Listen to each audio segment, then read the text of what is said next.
Welcome to another edition of Lakers Fast Break Spotlight on Lakerholics Weekend. I'm your host, Jamie Sweet. With me, as always, is Laker Tom and Michael H. From Hawaii and Santa Clarita, respectively. Tom's like, I don't live in Santa Clarita. Marin County, respectively. Marin County, California. We're going to kick today's show off by encouraging everybody to go vote. If you haven't voted, go vote. I'm not telling you how to vote. Go vote. Do what your heart tells you. Go vote. Be an adult. It's adulting 101. All right. With that out of the way. The Lakers won last night. Some would say by the hair of their chinny chin chin. Morning, cool bro. Morning, Doobie. And cool bro, I'm nobody's master. All right. Just search the thesaurus. Find another term. I'm master of none. More of a jack of all trades kind of a guy.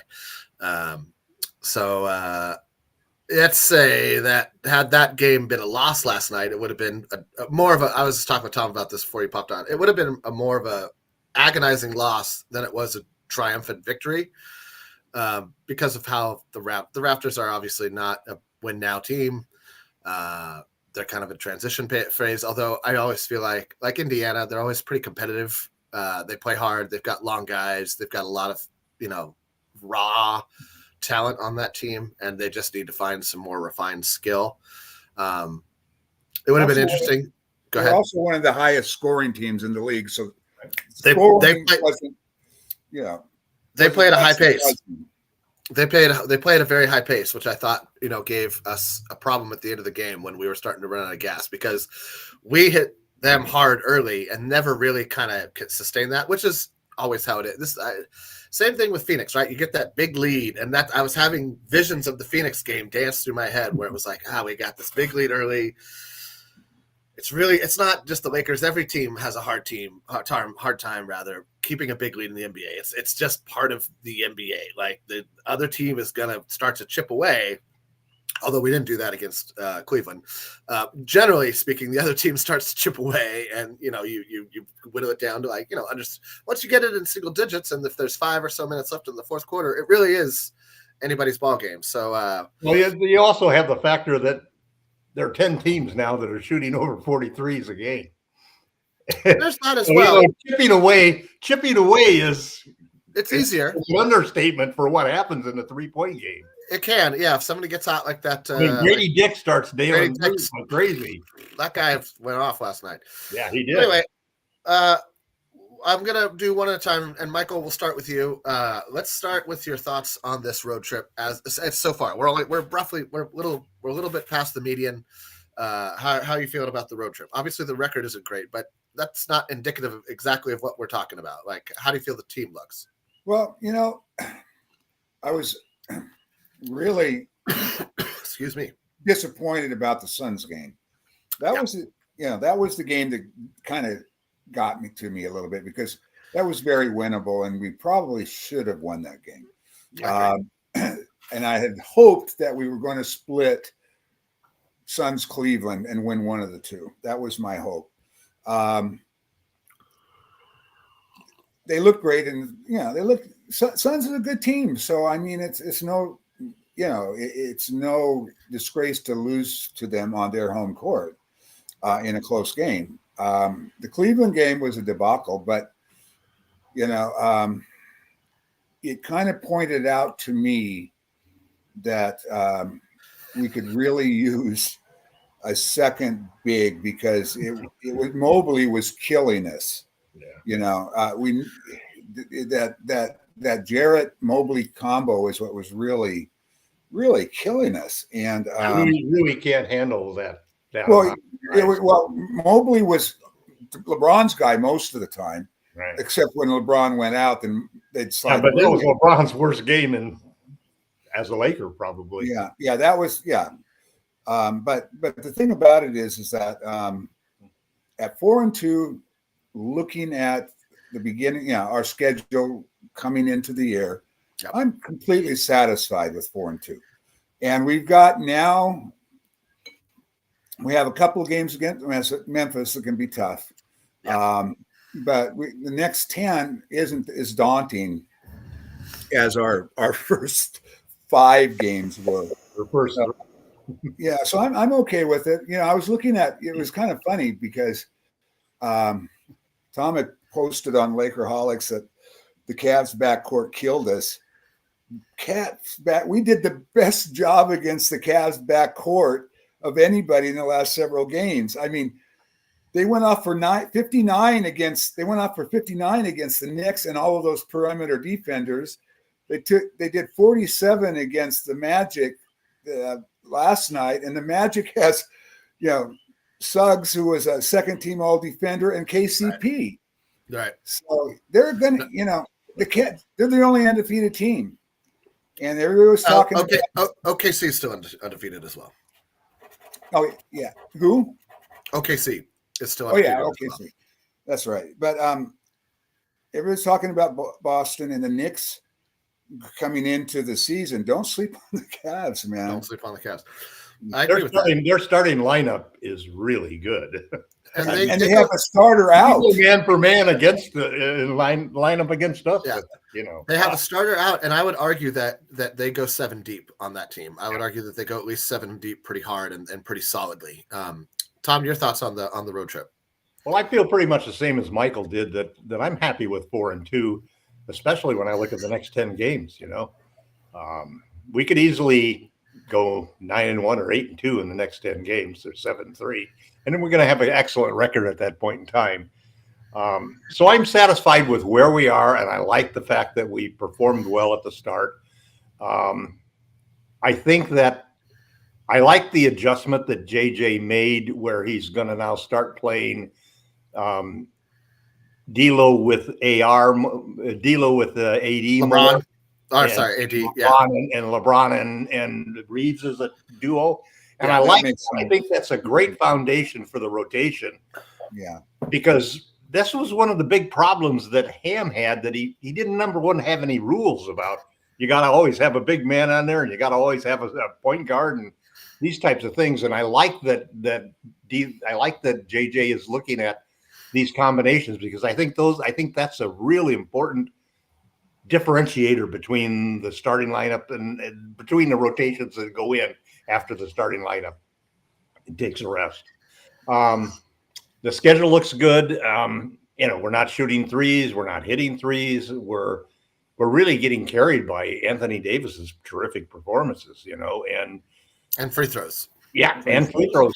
But that's our game. And when you talk about AD being even more attacking, it just adds to it. I was really happy to see that LeBron was sick and against the Cavs game. Yeah, because, I think. Otherwise, if he hadn't been sick, that was a scary game, because that looked like Father Time was getting some punches in on our boy, and I didn't like that at all. But LeBron looked good. LeBron looked good last night. So, we're going to see more of this because he's getting older, man. But AD is picking up the pace, and and AD is leading the league in points, rebounds. He's in the top 5 in blocks and steals. You couldn't ask for more. I just hope he can stay healthy, man. Yeah, right now he's MVP. Every game there's 2 or 3 plays that almost stepping on top of that basketball when he's running down the court. Jesus. Right now he's number 1 in MVP straw polls. Yes, I think so too, and I think that's fair. I think if they have a top 5 record, he should be up there in that conversation all season long. I think it's going to take a top 5 record, though. I don't think you can be a play-in team and have the MVP on. Maybe 6. Yeah, no, maybe top 6. Maybe you definitely have to make the playoffs, and I feel like I think Michael's right. Top 6. We just can't be a play-in team again. You're not gonna get. He won't win a major award on a play-in team. It's just he won't win Defensive Player of the Year. He won't win MVP. He'll be another All NBA guy, and that's fantastic and wonderful and all that jazz. But that he came into the season. To me, that's been the hunger that AD is showing, and he kind of illustrated. You kind of felt it coming all summer long, with every interview he gave during the Olympics, with every preset where he was like, "I'm not going to win any awards. I'm never going to be. They don't care about me. I'm an afterthought. Nobody's going to." And so he was like, "You want to see what an afterthought really looks like?" And so he's playing like that, and I couldn't be happier, to be honest. But I couldn't be happier either. What's really funny about it is that I think people don't really understand how difficult it is to take to take the torch from LeBron James. I mean, it's not like he's handing it. It's not like he's holding it out there and saying, take it. It's not supposed to be like that, though. Like everybody wanted the same thing from Pau Gasol, right? Well, we all expected that LeBron would go out like everybody else did, Well, that's true. That's the goddamn guy hasn't done it, man. I mean, no, he hasn't. Well, JJ's the first guy to try. JJ's the first guy to try. Yeah, he really has made a concerted effort of making it a focal point of the game plan, not just. And LeBron seems to have bought into it, and AD seems to have bought into it. It doesn't. But those are the two that don't need to buy into it. Frankly, it's the rest of the team. The rest of the team looks to LeBron to bail them out, and it used to be the same with Kobe. It used to be the same with Kareem. It used to be the same with Magic, and that's why they're paid an ungodly sum of money, right? They're the superstar. They're supposed to be the guy that does everything. But when you have two of those guys and one's older and one's transitioning into that role and isn't like an organically built, like AD isn't organically built, I think, in his mentality to be like, no, I think he came to the Lakers being like, LeBron, I'm going to do everything in my power to extend your greatness we're going to win together. We're doing this together. Right. And it was as much of a duo as it is a great player, and that's showed up on the court. But this is the season, I think, where AD, if he doesn't play on offense like he plays on defense, we saw it last season. It's a problem. It's a problem when he disappears on offense for a quarter or a half or a game. Like has he done that so far though in the first 5 games? That's a big problem. Right, but I mean, it's a long season. Yeah, as we said, we want him to stay healthy. But that's what has to be the focus. And I think that, and if you look at shot charts, you'll see the games where we struggle. They go away from him. Like he'll have like 10 shots in one quarter, and then it'll be like 4, 5, 3, 4, 5. And you're like, no. That has to be over 5 no matter what, and closer to 10 every single quarter. He has to put that amount of pressure on the interior defense every single quarter in order for everything else to work. Otherwise, you start to see games like Phoenix. You start to see games like Cleveland. And Cleveland just manhandled us. We were never close. It was never a competitive game. After the first 7 minutes, that game was effectively over. We never mounted a serious comeback. It's great seeing Bronny get 2 points on a step back. The size injuries have really killed us, because I thought, I look back at that second Suns game, and the one thing about the switch everything 1 to 4 is that it makes it easier for them to isolate on D'Lo, and man, they were picking on D'Lo. It also makes it easier for them to get in the seams. We're going to talk about the switch everything in a minute, but there's a question for you here, Tom, and I think I'd like to hear your thoughts on this as well, Michael. And let's try to keep it short and simple. We don't need to get all into why we would do the trade or whatever. We all agree with the player is a great player. Laker Tom, do you think we will trade for Dennis Schroeder again? And it's funny that this question was asked of you because you just posted this on Lakerholics.com. Yeah, feel free to pop by Lakerholics.com, where we continue our banter in digital writing. Yes or no, both of you, real quick. At this point in time, I would. Here's my problem with D'Angelo Russell. And I'm in those constant battles because I'm a D'Lo fan. I just absolutely love how I said real quick, and then you start right into a long-winded. No, I'll try to keep it fairly short. So while I'm a D'Lo fan, I think it's inevitable that he's going to get traded. And the problem with trading D'Lo is getting back true value, because you need to get a replacement for him as well as being able to, make it a trade that gives some value. And everybody's acting like D'Lo has zero value, which is probably more a marketing stance. But I like the idea of the problem with trading for Schroeder is that he's really playing extremely well now. And there's a good argument that he will continue to play that way because it's exactly what he did during the Olympics. He was really tremendous, and he's played the same way. So if they were willing to make a trade, I would do it. I wouldn't. You can't give up a first-round draft pick for him, so it has to be a straight-up trade involving a couple of other players, and that's a deal that there's not many options that we have for trading D'Angelo Russell and ending up with a point guard who can do the job, who could fit on the team. And I once said that I would never ever support Dennis Schroeder coming back to the Lakers after he stopped in the middle of a game and just quit, but. Yeah. I'm over that at this point. I would do the deal if we could. And I think he's learned a lot of lessons since then. Michael, thoughts on that? Well, for me, maybe now he never was a comfortable fit with the Lakers and LeBron. Yeah, because I agree. Because he is a true point guard, and LeBron has had difficulties playing with true point guards. So now with JJ, and I know it's hard to believe, Laker fans, but we actually run plays now. We might be able to, he might do better with the Lakers now that he did in the past. Before, our offense was give it to LeBron, get out of the way, and be ready to shoot in case he kicks it to you. That was our offense under numerous coaches. But JJ's running plays. And that's another reason why you're seeing AD having such a great year. They're running plays for AD. Never used to run plays for AD.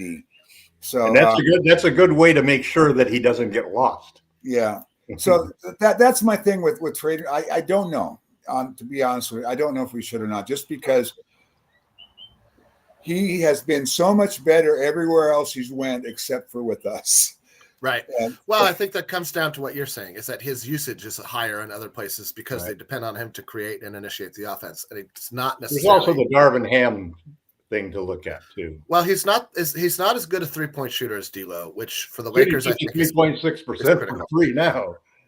No, I mean now, but historically, his strength is to drive the ball into the defense and make plays around in the paint and around the rim. He's making 12-7 this season, which means you'd have to do a trade that involves Jalen Hood-Schifino and Max Christie. And I would love to send out 2 players. Any trade the Lakers make, I feel like you got to get it. You have to send out one more player or 2, ideally, than you are bringing back, because then you create so much more flexibility in terms of just how the roster can even function than we have right now. And right now we are like up against the cap, up against the maximum roster slot. So there's such a minute amount of wiggle room that it makes a trade more unlikely in most cases. I think that if you look, I mean, the problem you have to say, like, well, what's the impetus for Toronto to do that? They're getting a young player, Max Christie. They're short on guards still. They still have too many rangy winged players, and that's just where they're at. And so I could imagine a world where they're like 2 for 1. We get D'Lo, who's an Jalen Hood-Schifino, who's now an expiring contract, based on our declining of our option on him, which is what we'll transition to smoothly next after this, and Max Christie, who is on a reasonable deal, cheaper, arguably about the same player as Dennis Schroeder potentially. Not now, except he has the worst plus minus in the entire league. Yeah, but he's Max Christie. I know. We'll get into Max and all that in a minute. So he actually played well last night. He played pretty well last night. I thought it was one of his better games last night. But he's definitely struggling in his new semi-consistent role. But as I said, we're now transitioning smoothly into the Lakers decline the option on Jalen Hood-Schifino. I was negative surprised. It's because, and it's the smart move for Rob to do, because you don't need another year to see that he just doesn't fit on the Lakers, right? You don't need another year to see that his body either can't handle the NBA because he's constantly getting hurt. And we need the roster spot. We need the roster spot, and expiring money is going to be valuable, right? Because of how this last summer worked, any amount of wiggle room a team that's up against the cap that they can create before going into the summer is important. Any amount that you can decrease your tax bill before the season ends is important for teams that aren't going to compete. And by the time February 6th rolls around, some teams are going to be having to make that decision. I don't expect the Lakers to be very active up until the trade deadline, which I do believe is February 6th this year.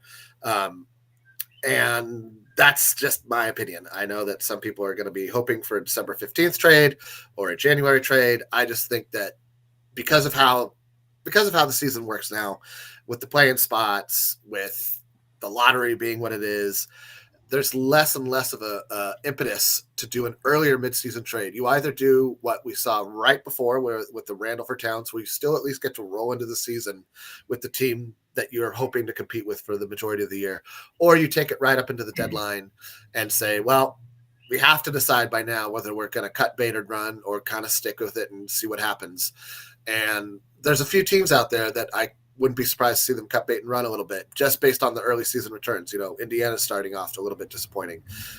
Memphis is starting off really great. I could have seen Memphis and Indiana kind of going either way, and I expected them to actually switch places. I expected Indiana to start better and Memphis to struggle a little bit, but they haven't had any problem integrating Ja Morant at all, and he's playing great.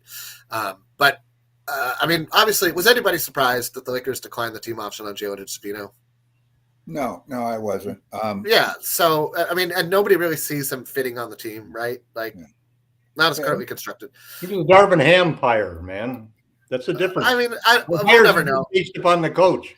He was a pick. He wasn't a hire. No, yes. He was.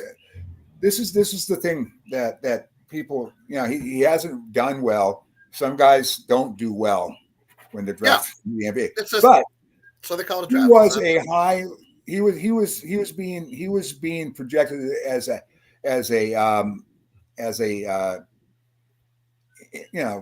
end of the lottery pick. He was being projected anywhere from 10 to 14. So it wasn't exactly like other teams, that people were not seeing talent in him. And as far as, and he was just who we could have picked instead of him. He was Rob's guy, not Darvin Ham's guy.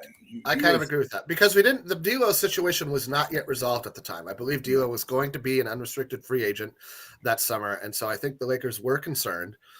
An interesting thing popped up that Utah kind of has some interest in him. And fantastic. We kind of have some interest in a certain center that they have. Awesome. I'm all in. I'm all in for what does Kessler make? 12? No, he makes $2.5 million. He's on a rookie contract. I'd trade JHS and 2 second rounders for Walker Kessler right now. They need at least one. They won't do that. Danny Ainge is going to be like, he's a 4 first-round draft pick player if I ever saw one, and he'll happily walk that down the aisle all the way to the end of the season. So it's probably going to be that they're going to keep him as a restricted free agent this summer and match a reasonable deal and not match an unreasonable deal, and that's just how Danny Ainge functions. And it's a smart way to run your team, frankly. If you're not a major market team, you have to run it smart, and Danny Ainge runs the team smart. It's infuriating for fans who want his players, but it's just how he does things. All right, so next up on my list of things to talk about is Max Christie. I think that for the bench is obviously the biggest problem, right? And people are saying, like, if Dalton Connect doesn't do this, that, or the other thing, and so far that has proven true. If Dalton Connect doesn't score 10 plus points, the bench doesn't score 10 plus points. You know what I mean? Like, nobody on the bench is scoring. Yeah. Jackson Hayes he's not somebody who gets his own shot. Gabe isn't somebody who aggressively hunts his own shot. Dalton Connect is a release valve on offense, and so it generates offense. He's been a disaster. And Max Christie has been a disaster, right? And so, again, it's early. This is more of a role than he's ever had in the NBA. So in my mind, there's a small grace period where you allow the guy to try to adapt. He's never had he's never played this sort of role.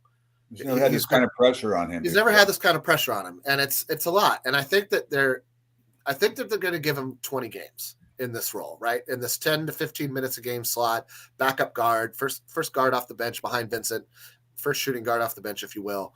I think they're going to give him at least 20 games to 15, acclimate. 15 games.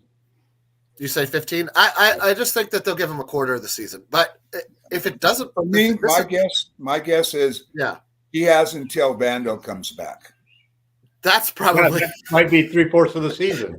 That might be a while. We don't know. Come on, we can't wait that long. We might have to, but I think that's a pretty. Who else are you going to bring in? That's my question. Is like, even if you give up on Max Christie, that means you turn to Cam Reddish. That's the only other person. That's the only other person who Dalton Connect. I don't think you can start Dalton Connect, and I don't think you want to run Dalton. You're not going to start him, but he should be the first guy off of the bench. It shouldn't be Max coming in anymore. Yeah, and he's a guard. He's going to play guard because we need more size in the starting lineup. Yeah, but he's going to get killed guarding guards. He's not fleet of foot. He's a rookie. And this is why I think they're actually handling Dalton Connect. I need some JV negativity in my life. Don't worry, JSJ. It's coming. It's coming. There's some real truth coming here eventually. Not really. It's just thoughts. I just feel like there's not a good option. Max Christie is kind of like into that role right now. And as you said, Michael, until potentially Jared Vanderbilt comes back, or there's an argument that could be made that the Lakers go even bigger and play Rui down a slot and have more like Wood Hayes, AD Wood Hayes. Seems untenable. That seems like too big, too slow up front. But you start looking at combinations like that, right? Where, okay, if Wood comes back first, is there a world where like Rui never plays? What is the time? What are we expecting as the timeline for these three players that we need? These three big players that we don't have now. When is Jared Vanderbilt is neither is cleared for contact. So probably Vanderbilt's a month away from really playing. I don't know. It's kind of vague as far as you're saying. Look at him in a week or two, right? So let's see. He's a month away. Wood is probably 2 to 3 weeks away, maybe a month. Koloko probably needs a month to get going. So there's a month that we've got where we're going to have to live in November with the team we've got. Now it's not bad because the schedule is kind of in our favor. There's 10 games in November. Yeah, a little bit. I mean, they're winnable. They're all winnable games, but they're not like the first 5 games. Okay, we don't really play any tough teams in there. The Grizzlies are probably the toughest teams, and maybe the Sixers if they ever get their stars to play. Yeah. They'll probably both show up on the Friday we play them. We all know that. What were they thinking signing Paul George? That they would actually get 50 games? Jeez. They might get 15. But anyway, there's a reason to make a trade right now. There's several reasons. One is we need size. Sure. Second is we need a roster spot. We could easily bring in Lonnie to fill a spot that Christie is not filling right now, and he can do that job for us. But we don't have a roster spot, so we need to make a trade for a roster spot. We need to get some size. And nobody's doing trades right now. That's the problem. Nobody's doing trades. I don't see any trades happening. They're just. It's too early in the season. I think that you'll see other teams that have immediate needs not wanting to wait until February 6th. Now, you don't think we're going to trade D'Lo until you get up to the deadline because his value right now, apparently, around the league is going to be the expiring contract. And that'll be valuable at 18.6, when we get to January. But before then, the last thing I want to do, for example, is to trade for a mediocre center who can't shoot over 30% from 3 and so forth. I'd rather take a chance on a young guy or even Christian Wood. I just don't like the idea of waiting till December 15th to get the old center that. See, that's my argument for not doing any trades. We got to see. Well, I'd like to do a small trade. I'd like to do a small trade for a center that's not making a lot of money. I think if we could get Kessler, that'd be great. If we could get, there's 3 or 4 guys out there that I might be willing to take a gamble on because we just need some size right now. If we got some size, we could be in first place by the end of November in the West, or second place behind. Yeah, I don't think anybody's passing OK. I think OKC's on a mission. Regular season, we could finish. We could easily be a second or third team in the West. If we finish top, I'll be happy. If we finish top 4, I will be beyond happy. I know somebody was asking for negativity. If we finish, I have us finishing 8th this season. All right, like if we cut my expectations in half and improve by 4 places in the hierarchy of the playoffs, that would be not only a validation of the players that were. We might have to get an intervention for you. But no, I don't need intervention. But it would also be a validation of JJ Redick as a head coach and that choice of the front office, and validating for the front office to like pull the plug on the Darvin Ham experiment early and say, no, we can see that this isn't going to work well. The locker room vibe isn't great. The winning isn't happening on the court, whether the locker room vibe is great or not. this isn't how we want to move forward. And those are bold choices, right? Those are just, you don't make those choices in a vacuum. So I agree, JSJ. Well, I'd be happy if we avoid the plane as well. You're not going to, when it comes to awards and all that thing,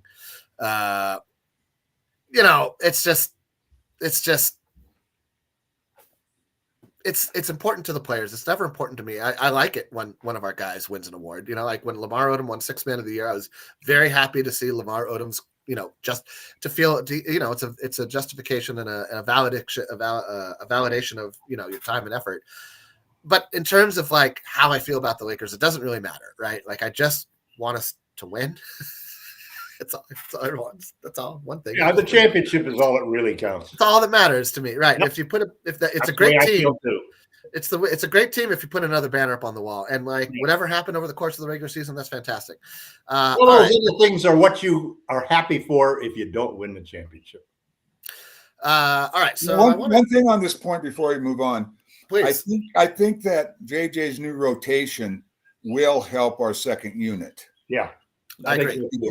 Because we need to score. We need some scorers playing with those guys. So and just essentially saying that every second unit that's on the floor is either going to have LeBron and AR or D'Lo and AD.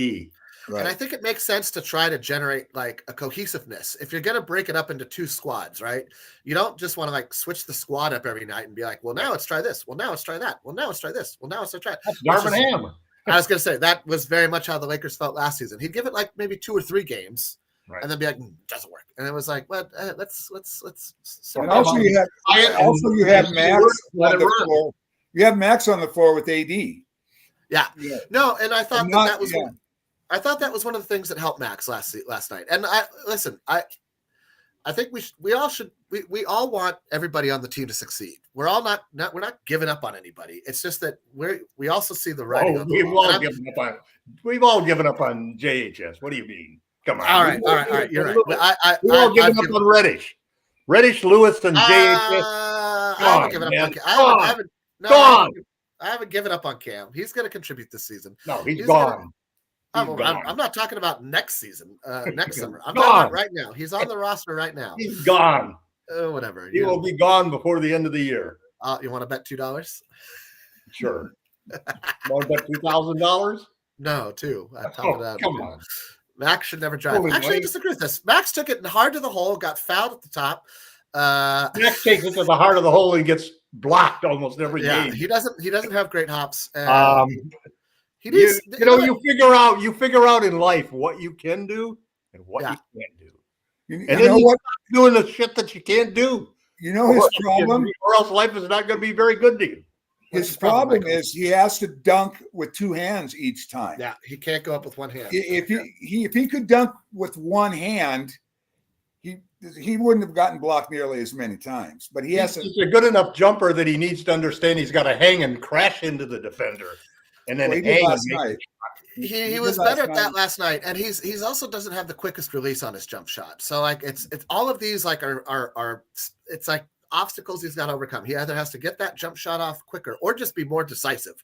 Like Dalton Connect, you don't see a lot of hesitation. When Max Christie gets the ball, he's still thinking a lot, and that's what I mean. I think there's going to give him 20 games to acclimate to this level of like competition because it's just. Bronny had more playing time than Cam last night. It's true. But I think that, listen, I think that one of the reasons Cam isn't getting time is because of both Max Christie and Rui Hachimura. And if they pull the plug on Max Christie at 20, 15, whatever amount of games in, the only guy you can turn to is Cam Reddish on the roster right now. That or it's like Maxwell Lewis. Give Oliveri a chance. Olivari, right. Those guys are just going to get murdered. They're going to get murdered. Cam Reddish is better than both those guys, especially on defense. I would love to see that. I don't know about that. I mean, Olivari has a chance to show me something, but I think that I'd sure give Olivari a chance because he can make shots, man. Yeah, and he plays. What do we need on the bench? We need guys who can make shots. Yeah, we need guys who play defense too, but yeah, both. I mean, okay, so let's talk about the Laker bench, and let's talk about some not advanced, but like basic stats. I don't know after last night. Up until last night, the Lakers were by far the worst team at giving up transition baskets. And we were going back and forth about this a little bit on the blog the other day. Michael, I thought you had an excellent point to that in large part has been fueled by a lot of our really, really egregious turnovers. A lot of just like bad, sloppy passes. At midcourt. Unnecessary passes. Right. Unnecessary passes. Like you're just being lazy. Live ball turnovers. Just being lazy basketball. And I thought that we saw them attempt to clean that up last night. Now, it's hard to know about if that's true. Toronto is not a great defensive team right now. They played at high pace. So there's a lot of back and forth basketball as we saw. We lapped them twice from the free throw line, which is the way we're winning basketball games, which is kind of the same way we won basketball games last season, where you saw that if we didn't dominate the free throw line like we didn't against Phoenix, you lost close games. And when we did dominate the free throw line, we generally won, except for that we lost against Cleveland in that regard, because we just let Cleveland get whatever they wanted all game long. And so the point I'm trying to make here, and the question I want to put to you guys is, at what point do you sacrifice pace for defense? Because the Laker bench is playing at the fastest pace, one of the faster paces in the league. And the Lakers don't seem to be winning those minutes. So it's hard for me to see a good way. I look at the bench as being the biggest riddle to solve. How do we make the bench not suck? If they can just get to a net zero. Let me ask you this. Who would be the bench if we didn't have any injuries? Who's in the 9-man rotation if we don't have injuries? I think Max Christie. Sure. I think Vando swaps out for Max and probably some of Hayes' minutes. And Vando for Max for sure, and maybe some of Hayes. I still want to see a little bit of Christian Wood when he comes back, if he can regain his shooting touch or not. He played some good minutes with AD. And his defense was better than advertised last year, just that his offense deserted him. I'd like to see. You got two guys that are probably going to move into the rotation, or they'll expand the rotation to 10. See, a lot of the problems I see now, I find it interesting because I'm not really. I would like to get a trade if we can get a small quality trade that we could solve and get some more size for the next month to go through. But I think that we can probably, as a team, we're talented enough, I think, with JJ as the coach, that we can get through these month of November. And then hopefully by the end of November, we'll at least get one or two of these three guys that are bigs back on the lineup in the roster, so we aren't just, I can't stand the situation. It seems like 4 years in a row we've been having little 6'3" guys guarding 6'8" guys on the three spot, Yeah. And man, you can take, I don't even care what game it is. It looks like the same fucking play over and over and over and over. Right. Just take them down to 10 feet and jump up in the air and fade away and hit an easy jump shot. And we have the same, our wings guarding these guys, and our wings are all 6'5". Yeah. I somebody is suggesting we'd start Vando for Rui and it slots everybody better. In theory, I think that's true. I just think that Rui Hachimura plays better as a starter. He does, and I think he does, and he's played really. I think like a record. I think everything you look at bears that out. That we got from him last night. Those were two really clutch threes from him and two clutch threes from D'Lo. And I loved how he took those threes after he had gone 1 for 10. He was 1 for 10 when those two threes went. It was his worst night up to that point. But he stayed. But that's what I mean. Like he stayed with it. He didn't turn the shot down. He didn't do something stupid and he has a shot at most improved if he could continue to play this well all year. He just has to play. He just has to play his game, and he's playing his game. I think he found his game a couple years ago, and then last season, I think people forget a lot how he wasn't really available until the year turned over. He had that calf injury out of camp. And then he got that nasal, and then he had that nasal fracture, and he didn't. Even when he came back, he did not play well when he had the mask. He didn't like that mask. He didn't like that mask. So I can understand that, man. I tell you. Yeah, but I'm just saying, like he didn't come around. It's hard to play in a mask. He didn't come around until after he lost the mask, until after he'd gotten over the calf injury, right? And so that's one of the things that people I sort of think conveniently forget or just forget in Well, general. you look at what he was as a starter last year, and you wouldn't be surprised by how well he's done this year. As a starter last year, he averaged 16.7 points a game, 5.5 boards, shot 43% from three, and 57% from the field. Yeah, he found his spots, and that's what I like about Rui, is that he knows where his offense comes from. He understands and completely accepts and embraces his role, and he doesn't seem like he's chafing for more, right? He doesn't ever seem like he's like pushing to be a bigger part of the pie. And he's hitting the boards harder, which was one of his biggest problems. Yes, I agree. I look at Hachimura and Reeves as being equally untouchable. I think Reeves is considered too untouchable by the Lakers, if I'm being honest. I think that there are some trades for some players that I would certainly include Reeves for. Neither are untouchable. If you read around, man, they're like, oh, if we get Giannis, but that's posturing. If that's a trade for Giannis, if it's a trade for anybody big and important that would be a third star on the team, Reeves has. Well, you got to keep one of the two of them. No, you can't trade all those guys, otherwise we have a terrible team. But I'm not expecting a trade like that anyway. I'm hoping for the expiring contracts to get moved by February. That is my trade market. Like anybody who's expiring that helps another team with good players get further under the cap and opens up a roster spot for us is a win trade for me. Like I don't need a Zach LaVine, Giannis Antetokounmpo. I don't need a trade of that level. Yeah, but JHS and Lewis got to go. That's just. We had to do trade. We need roster spots. All right. Roster spots. I completely agree. I would love to see Koloko get converted for we'll see how let's let him play in the G League for like a week and see how he's doing. But like we'll need to convert him at some point, I think. And I think I'm hoping that they've had conversations with Lonnie Walker and they've told him just sit tight. Well, here's the problem. I don't know. Listen, given Lonnie Walker's interview after he scored 15 points in the playoffs and won a game for us, it doesn't sound like he's very high on the Lakers as an organization. Having said that, I think if we offered him a path back to the NBA, he would gladly take it. Look at who is the coach. I thought the most ludicrous post that I saw today was the Bucks talking about Lonnie Walker coming to the Bucks. There's no way Lonnie Walker is join a team with Darvin Ham as a head coach or as his assistant. We'll see. I think he'll take any path back to the NBA. What are your thoughts on Lonnie Walker for Michael? Well, I don't think, as much as I like him, I don't know if he's the answer. We know, Gerald. We know. I basically think that him or Christie, Michael. Well, right now, him or Christie, probably Lonnie Walker. But here's the problem: I want to see what we look like when we have a couple more of our major guys back. I want to see what we look like. I really do. But none of our major guys are playing the position that Christie's playing. He's including Christie on the list because we gave him the deal. We gave him a 4-year deal with a.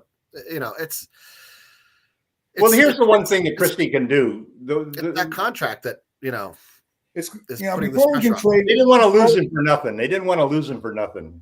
Before they could have matched. Before we can move some of these guys, it's too early because people are still asking too much. Yeah, to move people. I mean, we don't have a ton of seconds. We only have 4. We have 4 seconds and 2 firsts. That's it. And teams are no longer asking for a second to take on a contract.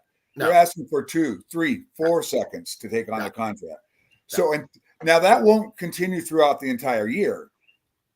I don't believe as we get closer and teams are starting to look at their team and saying, well, let's next year's supposed to be. But you're right, Michael. The price has gone up, and it probably will stay up the rest of this CBA because I don't know if it'll stay up. What's going to happen, I think, is teams are going to say, well, let's, there's 2 or 3, 4 potential franchise players in the draft next year. Let's go try to grab one of those guys. And that's when you're going to start seeing some moves being made, some draft teams kind of saying, okay, we're going nowhere. I don't think we don't have next season's draft pick. I think next season is the last one that goes to New Orleans, Right. from the AD trade. So we have, I think we have a second rounder in next year's draft, and that might be it. I think we actually have 2 second rounders, one of ours and one of somebody else's. Okay, maybe from Washington in the Rui trade. All right, okay. So in regards to Lonnie Walker, one, it was yet another. I've said this early on. I was roundly ridiculed, and I'm not saying it was going to be an exodus of players, but I said that there would be more NBA caliber players signing in Europe because they can get paid, and there's not going to be enough. There's not going to be enough money for them. And here we got Lonnie Walker, Pat Bev. There's a third one who I'm forgetting. There's another one who I was like, that guy's NBA caliber, and I was surprised that he signed overseas as well, except that I wasn't, because there wasn't enough money for these guys to make. And at the end of the day, you don't want to get stuck playing vet minimum contracts when you're 27, 28, 20. Like, you are now slotting yourself in a money range. You want to do what Dennis Schroeder did. Go overseas, go ball out, bet on yourself, make more money, and then show people that you can do more in the NBA, and maybe you get a biennial exception next summer or from somebody or something like that. I think it's a smart path for low level NBA talent that's better than vet minimum, or they think they are, and they have to prove it. You're not going to prove it just signing vet minimum deals and sitting as the 13th man on Brooklyn's bench.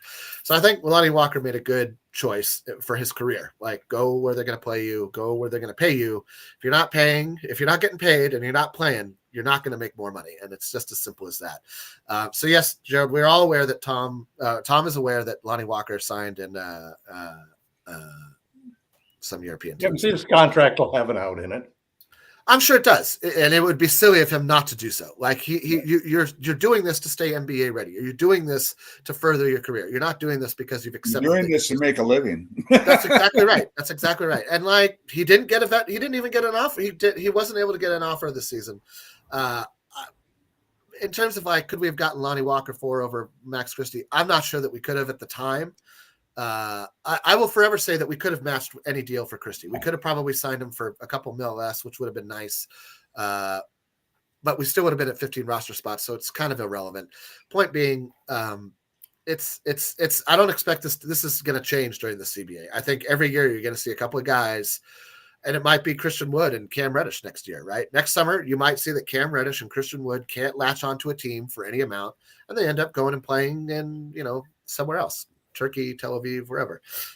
But both of those guys are, you sometimes get out of you lose your perspective with players because they're on the Lakers. But if you look at the track records of both of those guys, they've been trending down and turning towards going out of the league. Sure, Lakers are close to their last shot. Cam Reddish has been. I don't think Cam has any chance of going. I think if Wood could resurrect his shooting this year, I think he'll be fine. But Reddish is pretty well shown that he's not going to make it.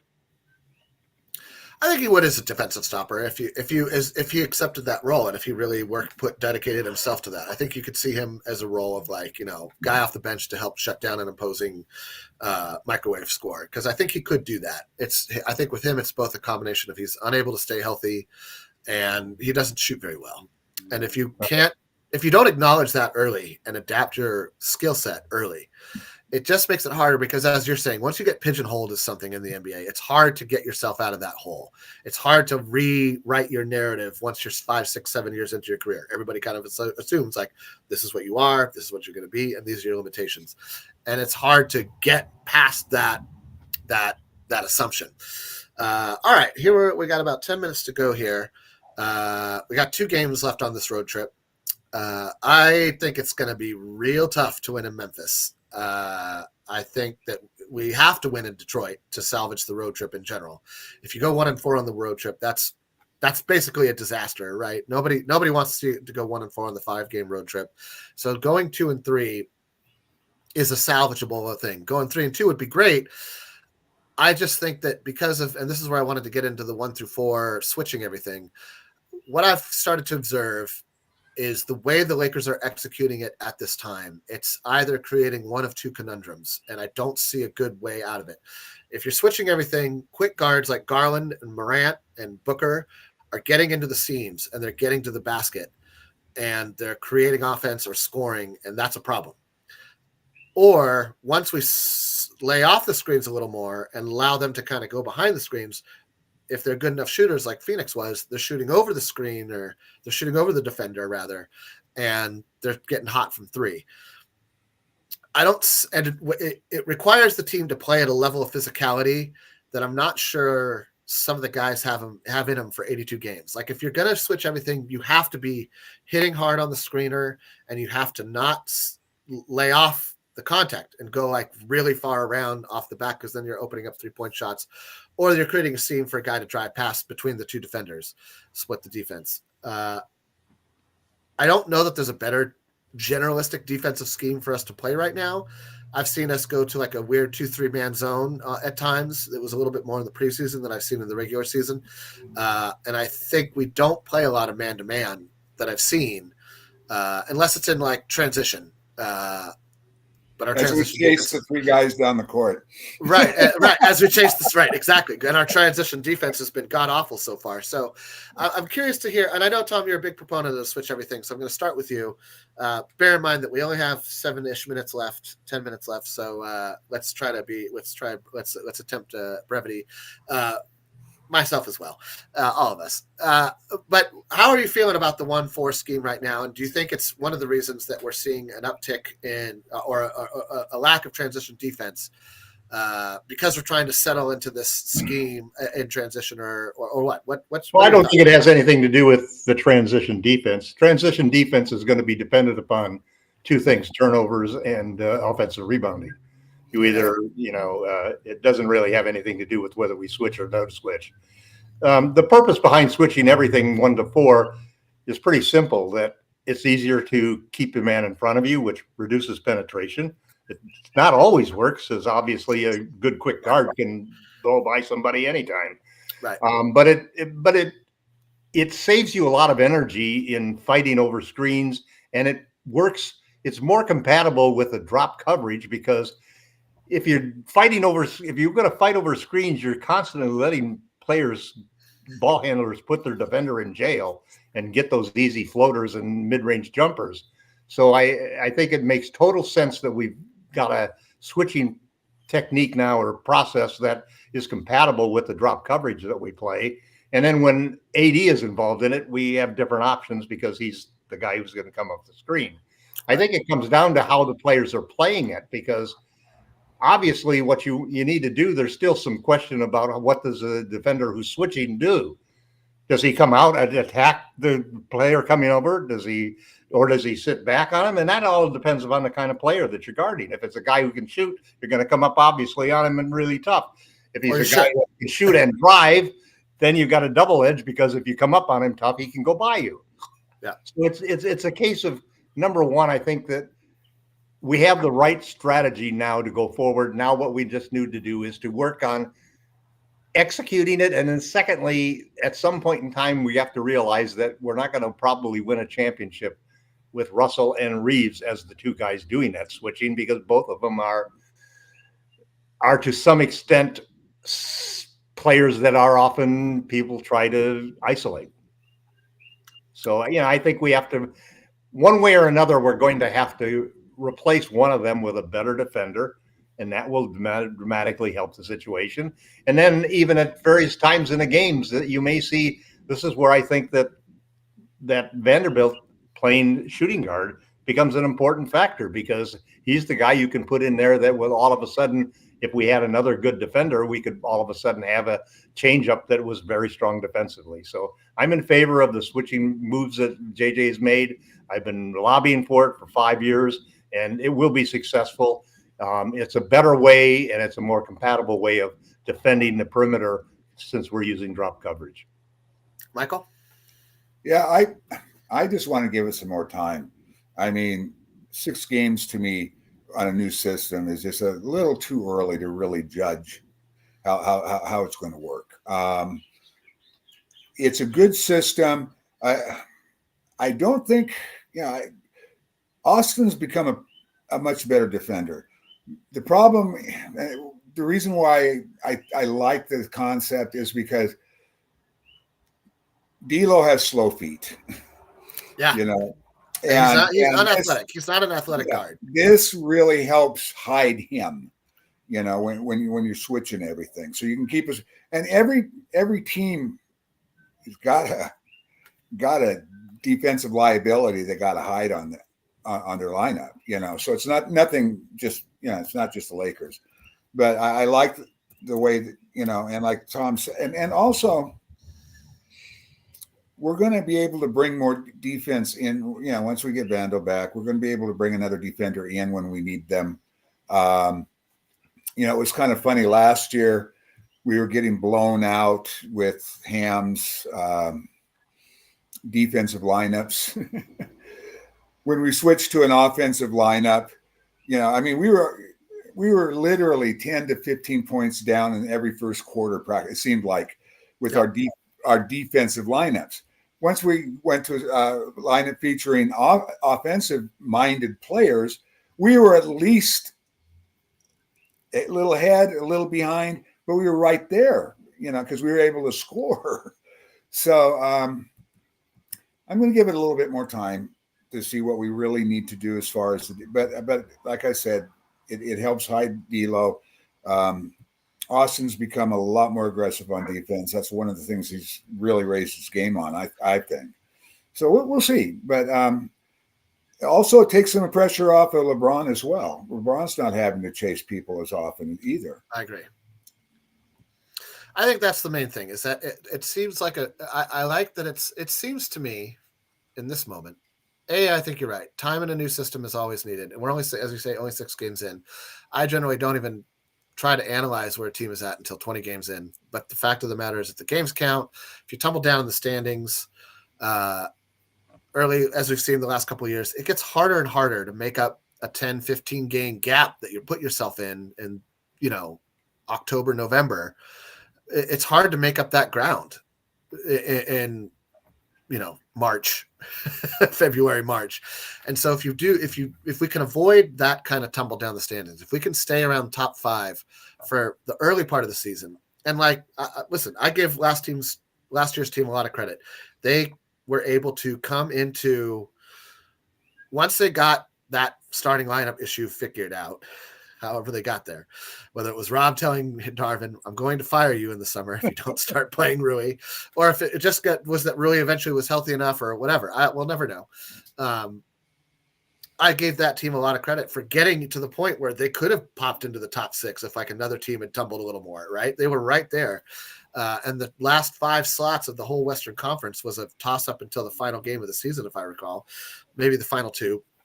And so you just want to, if you can be above that fray, if you could be watching that all happen below you for the end of the regular season, and just just be better in the regular season. It's just going to make your playoffs. Phil Jackson used to say he couldn't tell what kind of team he had until December. I tend to agree with Phil. There's some truth in that. Well, yeah, but he had pretty good teams. He always had pretty good teams. But I mean, he had pretty good teams. But even then, what was our record last year after 20 games, Jerry? Oh, I think we were under 5. We were under 500. I want to say. Oh yeah. I think we were 12-8. I'm sorry, 8-12. 8-12. I want to say. I could be wrong. But again, there was a lot of injuries. LeBron started really slow last year. Austin started really slow last year. He had a rough start to last season. He was tired. He was beat from the summer playing basketball. And talk about a guy who got picked on. He got picked on. By the end of summer, he was getting beat up. They were getting him on every screen and then taking him into the post. And he, I think, learned a lesson from that, because I feel like, I don't know how much stronger he is. He looks like he's able to hold his ground better, whether that's footwork, more muscle, a little bit of both, or just fresher legs even. I'm not too sure. Maybe all 3. A little bit of that's probably accurate, Michael. Probably a little bit of all 3. I don't know who Markin Farrer is, but yeah, we're all killing it, bro. Don't worry about it. Anyway, we're coming up on 1:00. I know we got some things to do with our lives. And so I think this is, if you have anything closing you'd like to tack on to today's show, Michael, Tom, this is the time to do it. I'm happy with where we're at. personally. I'll start. I'm happy with where we're at. I'm gonna be critical of JJ Redick for as long as he's the Laker coach, and I was critical of the last Laker coach for as long as he was the Laker coach because I'm a critical human being, and so that's what we do. I'm not, that's what I do. So bring back Jordan Farmar. I don't know. I don't even know if he's like coaching anywhere. I think he's just like playing golf and hanging out. And congrats to have you guys seen who's in the top 10 of assists in the NBA right now? Two guys in there that we know about. Dennis Schroeder Jr. Yeah, LeBron James. And LeBron, yeah. I wish we hadn't given up on Scottie Pippen Jr. I like Scottie Pippen Jr. way more than I like Max Christie. But he didn't want to go to the Bucks because of, or he wanted to guard Dame because of the coach on the Bucks that he used to coach the Lakers. Right. I'm sure that. Well, that's a lofty assignment to want because Dame's a volcano that's always just about ready to erupt. Except this year. He'll get there, I think. Oh, maybe not. He's like a volcano that's been plugged. He's getting up there, man. I don't blame Dame time. I like Dame. I mean, it's not. So do I, but he's 34 now, and he can't. That's what I'm saying. Anymore. And guards don't age well. Guards don't age well in the NBA. Guards do not age well in the NBA. So, Vogel is a consultant. Yes, Gerald. Vogel is consulting Jason Kidd in Dallas, and I think probably enjoying that as much as anything else. So, anyway, Tom, anything about the? No, I feel the same as you guys do. I'm happy with where we are. I wish we'd won the Suns' second game. That's fine. And I think that the month of November, I'd like to see a small trade to get us some more size to help us during that period of time. But even if we don't make a trade during November, I think we have a good chance to finish 8-2 or 7-3 on the next 10 games. We can't trade Christie until December 15th. So yeah, that's why I'm not interested in trading him at this point in time. I see, because you want to trade to happen sooner. No, because I don't. The last thing I want to see is a December 15th trade for a center that I think would be a terrible waste of our resources. Like Vukovic, guy who I would not want to start. Vukovic, Valanciunas, one of those guys. Yeah, forget it. I don't want one of those guys. Yeah, it's not the solution. Michael, I think you're looking at just more time and analysis. Yeah, I got to get moving, but I'm just thinking that again, I'm happy with where we're at, and I kind of agree with Tom. How about JJ? The next 10 games are, I think, set up for a decent record over the next 10. It's much easier than the first 5. Yeah. If we get to 15 games and we're like 10-5, I'll be happy with that. Yeah, me too. That would be a good result for this team. I think that's a very positive. That one probably other be thing good. that I like the ratio of winning twice as many games as you lost. Another thing that hasn't been mentioned that I think will improve is we got guys who can shoot 3-point shots. They haven't been following. That's a good point. We haven't talked about we that have guys who can make them. They just haven't been making them. At that, I think that will get better. I think so really too. Do. I think so. And Michael D'Lo kind of broke out last night, so fingers crossed. That's what I was going to say. I was going to say if D'Lo can just get on track of his career average, our 3-point shooting starts to look a lot better. Right now, last night was a pretty good game. We shot 33%. That's fine, right? You would like to be creeping up towards 40, but if you shoot around 35% as a team, I generally consider that to be a decent expectation. Like you're shooting okay, you're making 1 out of every 3 roughly. Little more.